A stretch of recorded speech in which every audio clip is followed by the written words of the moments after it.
Buenas noches, buenas tardes, buenos días. Vamos a hacer una clase, es una clase larga, la vamos a partir en pedazos, entonces vamos a comenzar hablando de potenciales termodinámicos, que es la parte complicada del asunto, y después veremos cambio de fase, gases reales, ya vamos a complicar un poquito la cosa.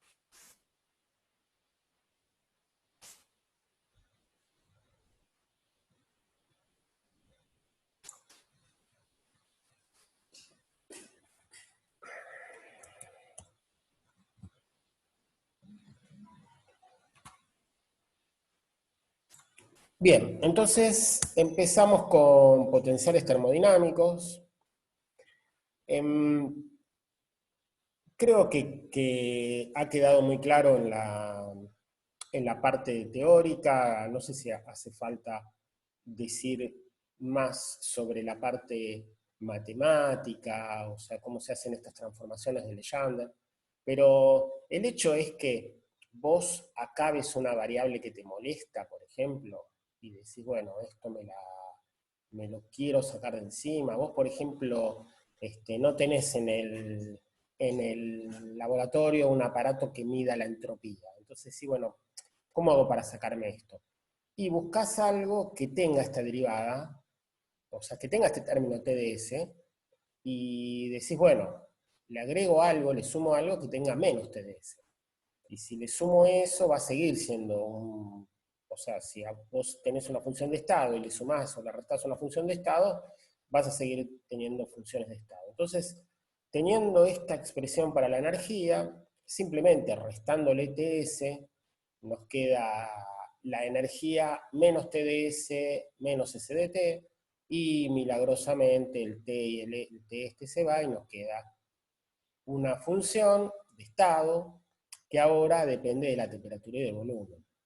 ¿Tá? O sea, es un truco matemático que nos permite quitarnos una variable de encima y expresar una función de estado con otras variables.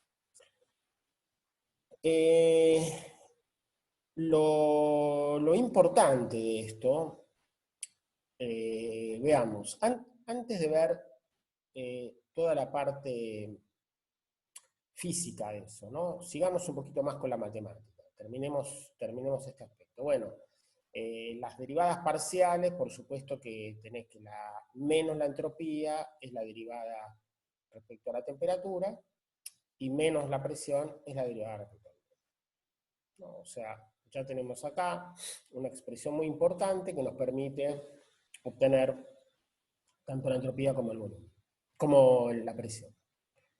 En especial, esta expresión que está acá, es fundamental. O sea, vos te vas a pasar el año que viene, vas a tener un curso donde te la vas a pasar calculando potencial libre de Helmholtz. ¿Por qué te vas a pasar calculando? Todo, o sea, vas a poner sistemas, y lo vas a calcular el potencial. ¿Por qué vas a hacer eso?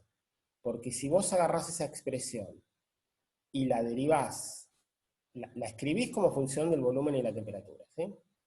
Así. Y la derivás respecto al volumen, lo que vas a obtener, ¿qué es? Es la función de estado. O sea, vas a obtener la presión en función del volumen y la temperatura. O sea que con esto, después del año que viene, después que te matás calculando potenciales, ¿para qué te sirve? Y para volver a empezar el curso de termodinámica, decir, bueno, ahora tengo una función de estado y ahí largás todo el curso otra vez, ¿sí? O sea, esto es muy, es muy importante. Esta derivada, sobre todo, para mi criterio, es una de las más importantes. Y bueno, nosotros, por ejemplo, hasta ahora en mecánica, donde estudiábamos solamente sistemas que no tenían sistemas conservativos, y bueno, este término no existía, y lo que teníamos era que la energía era el trabajo, era menos el trabajo, ¿no? El teorema del trabajo, la energía, etcétera, etcétera. Bueno, cuando nos aparece ahora el calor en la termodinámica, eh, ya tenemos más complicaciones, y ahora, bueno, empezamos a generar otros potenciales, que son otras energías, son las mismas energías escritas en otra forma, y van a tener una aplicación física muy importante en distintos ámbitos, ¿no? O sea, y ahora te voy a ir mostrando un poquito. Entonces, en principio, lo que yo destacaría en forma así muy fuerte del potencial libre de Helmholtz es la posibilidad de obtener la función de estado, ¿no? La ecuación de estado. O sea, voy a tener la presión en función del volumen y de la temperatura. Luego tenemos la entalpía. Suponete que vos te querés sacar encima el volumen, vos no te importa acá el calor, la entropía esta. Entonces decís, bueno, ¿cómo hago? Y tengo que sumar algo que tenga P de B. Por supuesto que va a ser PB. O sea que si vos a la energía le sumás PB, tenés la energía, que es TDS menos PB, más PdB, más BDP. Y milagrosamente estos dos términos se te van y te queda esto. Y acá volvemos a obtener las derivadas parciales, y las derivadas parciales van a tener por ejemplo, vas a poder escribir el volumen de esta forma, o vas a poder escribir la temperatura de esta forma, ¿no? Una vez que vos tenés una expresión de la entalpía, bueno, lo podés tener. Y después vamos a ver que si el volumen se escribe de una forma y de otra, vas a tener igualdad entre estos, que esas son las relaciones de Maxwell. Eso ya es un montón de trabajo adicional matemático. ¿Está? Bien. Acá tenemos el ejemplo de las relaciones de Maxwell. Si nosotros tenemos acá que la derivada de la energía libre de Helmholtz respecto al volumen, esto está mal, esto es temperatura. Es difícil hacer ecuación de Rorschach. Esto es temperatura, ¿no? Entonces, ahora lo que podemos hacer es cruzar estas derivadas. O sea, derivar esto respecto a la temperatura y derivar esto respecto al volumen, ¿no? Y acá tenéis lo que estamos haciendo. Acá derivás respecto a la temperatura, acá derivás al volumen. O sea que tenemos relaciones entre las derivadas parciales. ¿Sí? Todo esto se puede hacer porque son, por supuesto, funciones de estado, y las derivadas cruzadas tienen que ser independientes del camino, o sea que tienen que ser iguales. Acá tenemos otra relación de Maxwell que nos relaciona las derivadas que salen de la entalpía. Entonces hay una lista enorme de derivadas que podemos igualar, y bueno, hay algunos ejercicios en la guía. Por supuesto que hay infinitas cosas para hacer, de preguntar cualquiera de estas cosas. Lo que hay que hacer, hay que reconocer cuáles son las variables de cada uno de estos potenciales, y de ahí tratar de ver, o sea, si yo tengo esta derivada, y bueno, tengo que tener algo que tenga la entropía, el volumen, qué sé yo, bueno, todo eso va a salir de acá. Hay que tener un poco de experiencia para eso, no es fácil. Hay muchísimas reglas mnemotécnicas que para mí son todas una porquería, porque terminás el curso y te olvidás todo a los dos segundos. Esto es una P mayúscula. Así que yo no quiero trabajar con ese tipo de reglas. Prefiero, bueno, remangarme en para cada una de las instancias que me está pidiendo. Veamos un potencial nuevo, es el potencial de Gibbs. Este potencial es muy interesante. Se expresa la energía en función de temperatura y de presión. Esto va a ser fundamental. Acordate cuando veamos cambio de fase en el próximo video. Es fundamental. Entonces, acordate cómo se obtiene. Lo que hay que hacer es U menos TS más PB. O sea, ya estamos mezclando todo directamente. Entonces escribimos todo. TDS menos PDB, TDS menos SDT, y PDB, BDP. Y bueno, el P se va, el S se va, y lo único que te sobrevive es la temperatura y la presión. Y acá tenemos nuevamente, otra vez, relaciones de Maxwell, y nuevamente tenemos relaciones cruzadas, o sea, derivamos esto respecto a la presión y derivamos el volumen respecto a la temperatura. ¿Sí? Y cuidado que te aparece un signito por ahí, qué sé yo, que te puede hacer algún problema.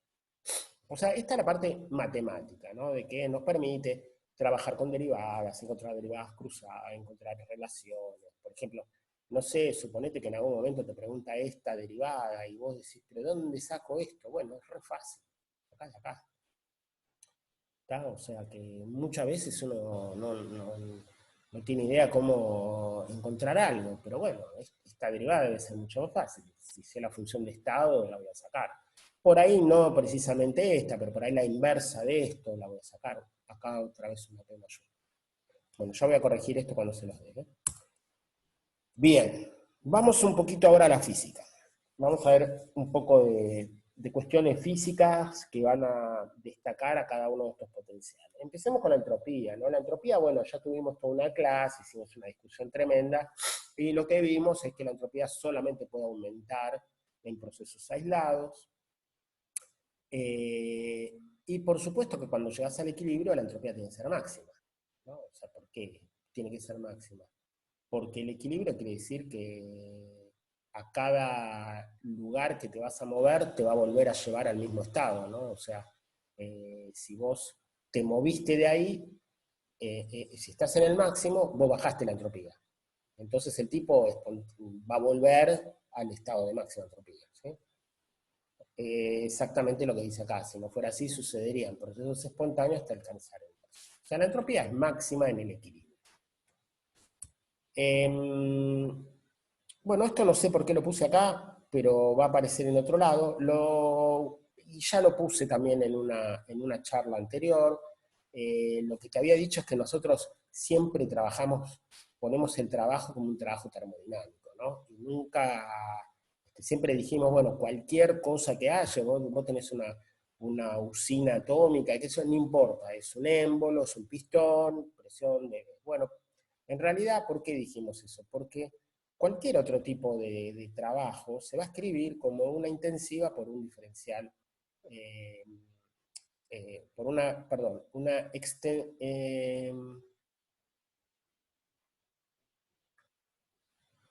sí, por una intensiva multiplicada por un diferencial extensivo. Siempre me confundo. ¿Tá? Y hay distintos sistemas, distintos tipos de fuerzas que te hace una película superficial, un campo no sé, un campo magnético, un campo eléctrico, bueno, todo eso se va a escribir así. Y fíjate que siempre tiene la misma forma. El único que se resalta un poco es justamente este, porque tiene un menos. Todos los demás tienen un más. Pero la forma, digamos, funcional es la misma. Ahora, la entropía en un estado de equilibrio es máxima. ¿Qué significa? Que las derivadas de todos estos diferenciales, respecto a cualquiera de estos, ¿sí? respecto de cualquiera de estas cosas, tiene que ser igual a cero. ¿No? O sea, cualquiera de estas X que están acá, que son las variables extensivas que estuve nombrando acá. ¿Sí? O sea, en cualquier caso general, las derivadas tienen que ser cero. Y como es un máximo, las derivadas segundas tienen que ser un mínimo. O sea que esta expresión está diciendo que la entropía es máxima, ¿no? Estas dos. Ahora, ¿qué pasa con la energía? Bueno, mirá la energía. La energía, si hacemos la derivada de la energía respecto de cualquiera de estas cosas, excepto la entropía, ¿no? O sea, dejamos la entropía constante, y hacemos una derivada respecto de cualquiera de estos diferenciales. ¿Qué va a pasar? Hago regla de la cadena, o sea, du de x es ds de x u, ds de ux, chequealo esto tranquilo, y esta ds de u lo paso como du de s. ¿Y ahora qué hago? Bueno, ¿qué es du de s? Du de s es t. ¿Sí? Acá tengo un menos de la regla de la cadena, ¿te acordás que el producto de las tres era menos 1? Y acá me queda ds de x. O sea que me queda menos t por ds de x. Pero ds de x es 0 porque esto es un máximo. O sea que, primero, la derivada respecto a cualquiera de estos es 0. ¿Qué pasa con la derivada segunda? Bueno, voy a derivar esto dos veces, ¿no? Respecto de x. ¿Qué significa? Es menos t derivada segunda de s de x. Pero ds de x es negativo, o sea que menos t, la temperatura es positiva, ¿no? menos T multiplicado por algo negativo es positivo. Entonces lo que me está diciendo es que como en un estado de equilibrio la entropía es máxima, la energía tiene que ser un mínimo. ¿Está? Vayamos ahora un poco a la entalpía. Esto también son cosas que vimos, pero no está de más repetir. Escribo la energía de Q menos PdV, escribo la entalpía, es energía más PdV más BDP, es dQ menos PdV más BDP más PdV BDP, se va este término, me queda dQ más BDP. ¿Okay? Y ahora hay algo muy interesante. Si la presión es constante, si hay un proceso de presión constante, entonces entalpía es el calor que se le entrega al sistema. Y el calor que se le entrega al sistema cuando yo tengo un proceso a presión constante es Cp por delta T. O sea que dH de T a presión constante es Cp. Esto es muy importante, no quiere decir que la entalpía es Cp por delta T, porque eso es solamente cuando estamos hablando de un gas ideal, pero sí quiere decir que es el calor. O sea, cuando vos estés en un proceso a presión constante, el calor que vas a entregar es la diferencia de entalpía. Ahora, esto es, bueno, en principio esto es muy importante para los químicos. Los químicos usan muchísimo la entalpía. ¿Por qué? Porque vos mirás la entalpía en el producto y mirás la entalpía de la reacción. O sea, vos vas a hacer una reacción, mirás al principio y mirás al final. Y te fijás cuánto cambia la entalpía. Eso te va a decir si estás en un proceso exotérmico o endotérmico. O sea, hay reacciones que para que se produzcan, vos tenés que calentarlas, por ejemplo, qué sé yo, la fotosíntesis, si no recibe energía del sol no va a ocurrir. En cambio, hay procesos donde vos mezclás dos cosas y explota, ¿no? O sea, se libera calor. Entonces, eso es fundamental para ellos, ¿sí? Es muy importante. Bien, ahora viene un tema un poco complicado. Supongamos que realizamos un proceso y nuestro sistema está en contacto con una presión externa, ¿sí? Y esa presión externa es constante. Entonces, cuando iniciamos el proceso, estamos a presión externa. Cuando finalizamos el proceso, estamos a presión externa. Es muy importante, este proceso no es un proceso isobárico. Yo no estoy yendo por una isobara, no estoy yendo en un proceso reversible en el cual todo el tiempo mi presión es igual a la presión externa. Estoy yendo por un proceso, no estoy dando ningún tipo de información, lo único que digo es, la presión externa es fija, y yo lo único que hago es pararme inicialmente en equilibrio con esa presión y finalmente en equilibrio con esa presión. O sea, relajo el hecho de ir por una isobara y simplemente me fijo en el estado inicial y en el final. ¿Qué ocurre? Escribo este diferencial, bueno, escribo esto que no es un diferencial, ¿no? Es un delta, pero ahora, si me fijo en inicial y final, puedo escribir esto de esta manera, o sea, esto va a ser la energía al final menos la energía inicial, esto va a ser la presión final por el volumen menos la presión inicial por el volumen por la presión, inicial y final es la misma, es la P externa.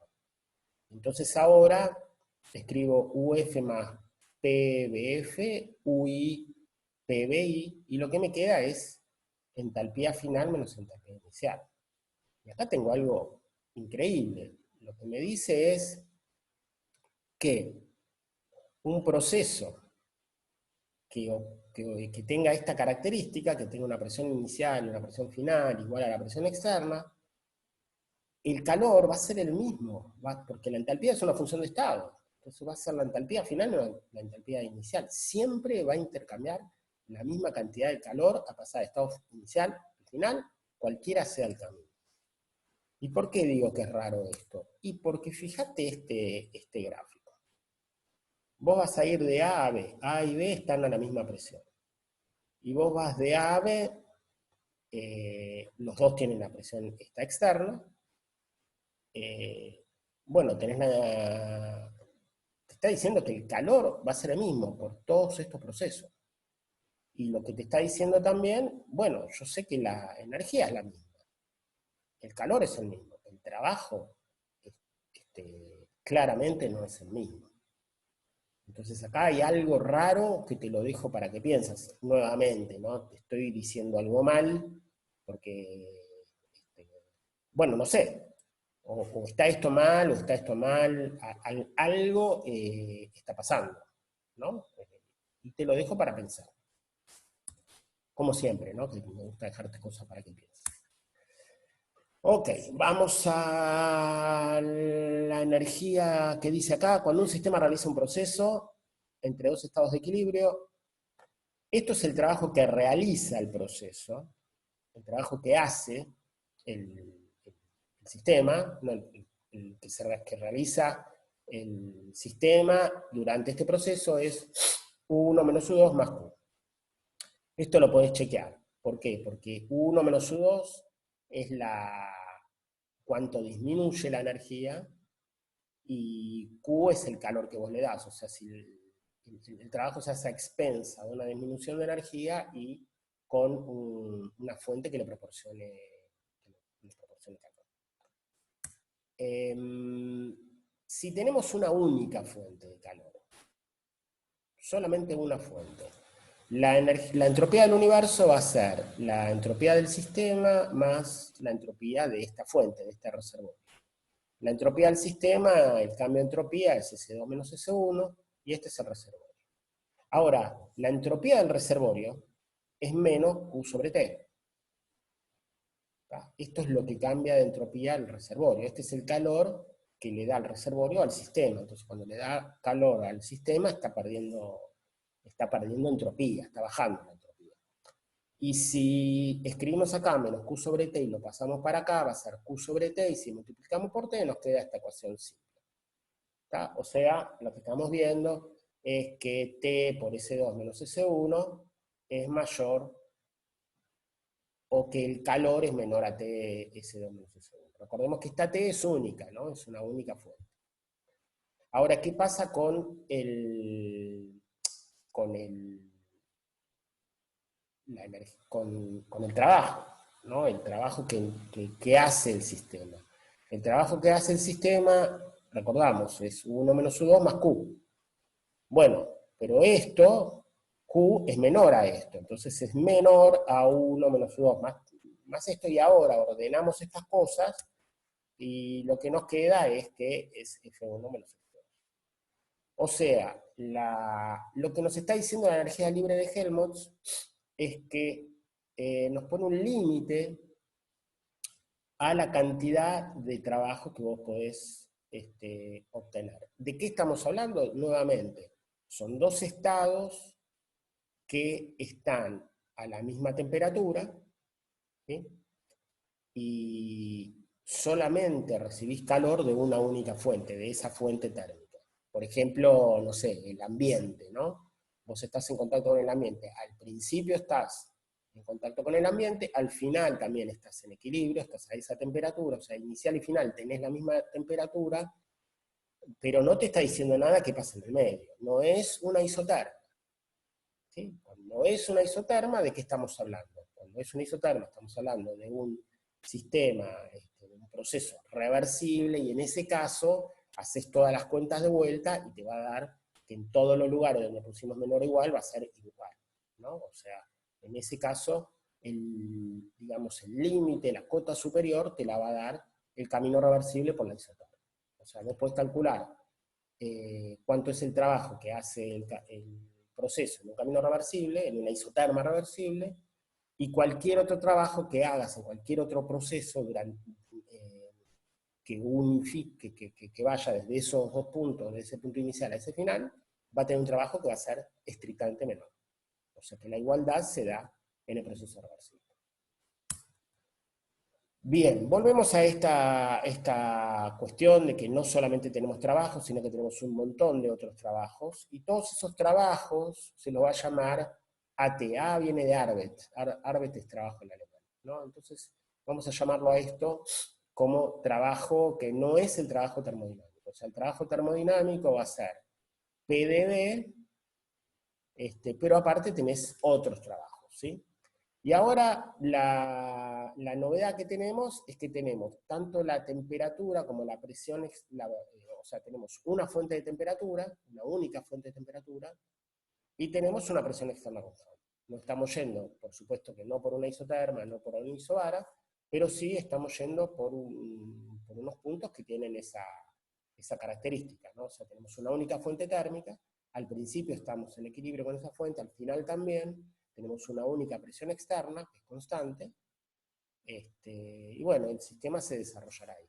Entonces este Arbeit, este trabajo es I de X, ¿no? De cualquiera de los I y de los dx que vimos acá. ¿Okay? ¿Qué pasa ahora con el trabajo? Bueno, el trabajo ahora va a ser esto. Va a ser esta cosa, y vimos que el trabajo es menor a la diferencia de la energía libre, ¿no? Entonces, reemplazamos de acá a T, paso menos delta F, que sería F2, F1, pongo F1, F2, esto lo paso negativo, en vez de ser B2, B1, B1, B2, chequeame de que esté todo bien, y me queda esto. Ok, ahora, ¿qué pasa si el volumen no cambia? O sea, es un sistema que tiene todas esas características que vimos, pero aparte el volumen es fijo. Bueno, acá me está diciendo que el trabajo de todas las otras cosas que no sean el trabajo termodinámico va a ser menor a este delta F. ¿Sí? Y si no hay ningún trabajo, o sea, si no solamente hay volumen constante, sino que tampoco hay ningún trabajo, lo que me está diciendo es que esto es F2 es menor a F1. O sea, en un proceso en el que no se realiza ningún trabajo, o sea, volumen constante, por ejemplo, y que aparte no hay ninguna otra cosa que haga trabajo, y si estás en contacto con una única fuente térmica, y aparte tienes una presión externa que es constante, ese proceso solamente va a ocurrir si F disminuye. Vos me dirás, bueno, pero me estás dando acá un montón de constricciones, no me estás dejando, bueno, no importa, pero te está diciendo algo importante, ¿sí? O sea, que la energía libre de Helmholtz tiene que disminuir para que ocurra ese proceso.